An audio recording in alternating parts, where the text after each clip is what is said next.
సుమన్ టీవీలో మీ personal and business promotions కోసం కింది నెంబర్కి కాంటాక్ట్ చేయండి. అందరికీ నమస్కారం.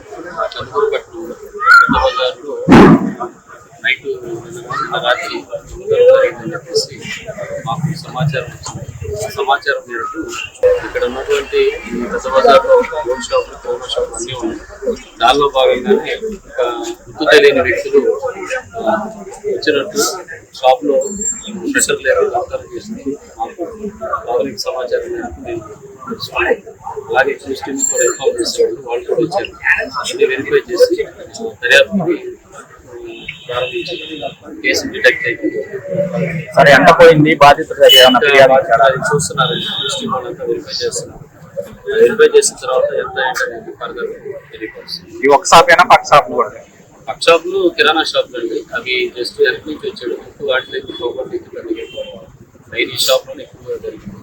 అది ఎంత ఏంటనేది తదుపరి దర్యాప్తు నిర్ధారించి దర్యాప్తు కొనసాగిస్తుంది. నమస్కారం. ఈరోజు మీ అందరికీ తెలుసు, కందుకూరులో ఏదైతే పెద్ద బజార్ ఉందో దాంట్లో రాత్రి గుర్తు తెలియని వ్యక్తులు ఒక గోల్డ్ షాప్లో ప్రవేశించి దాంట్లో ఉన్న ఆభరణాలు తీసుకుని పోవడం జరిగింది. దానిలో భాగంగా డిఎస్పీ గారు, ఇద్దరు సిఐ గారు, అలాగే ఎస్సీ అందరూ కూడా దాన్ని పర్యవేక్షించి మేము కూడా పర్యవేక్షించాం. నియోజకవర్గంలో తప్పనిసరిగా ఇటువంటి కార్యక్రమం ఇంకొకటి జరగకుండా ఉండేదానికి మేము సీరియస్గా దీని మీద నిర్ణయం తీసుకుంటాం. దీనికి ఎవరైతే దొంగలు ఉన్నారో వాళ్ళని ట్రేస్ అవుట్ చేసి ఏదైతే రికవరీస్ ఉందో దాన్ని వాళ్ళకి హ్యాండ్ ఓవర్ చేసేదానికి మేము కొత్త నిశ్చయంతో పనిచేసి వాళ్ళకి హ్యాండ్ ఓవర్ చేస్తామని, సేమ్ టైం మరలా కందుకూరులో టౌన్లో ఇటువంటి జరగకుండా ఉండేదానికి పూర్తిగా శాంతి భద్రతల విషయంలో ఏవైతే మా అధినేత చంద్రబాబు నాయుడు గారు వీళ్ళందరూ కూడా చూస్తూ ఉన్నారు.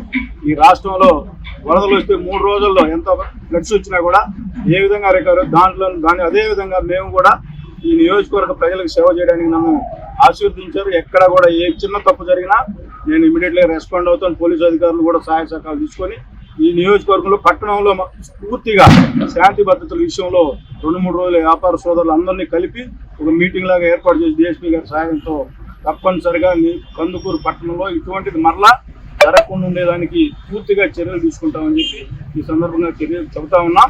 అట్లాగే సీసీ కెమెరాల వ్యవస్థ కూడా కొంచెం దెబ్బతింది. దాన్ని కూడా పరిశీలించి తప్పనిసరిగా టౌన్ మొత్తం నిఘాలో ఉండే విధంగా సీసీ కెమెరాలు బిగించేదానికి మేము కూడా వ్యాపార సోదరులు అలాగే మేము మామూలు సహాయ శాఖలు అందించి పట్టణంలో ఎలాంటి సంఘటనలు జరగకుండా ఉండడానికి మేము పూర్తిగా కమిట్మెంట్తో పనిచేస్తామని చెప్పి ఈ సందర్భంగా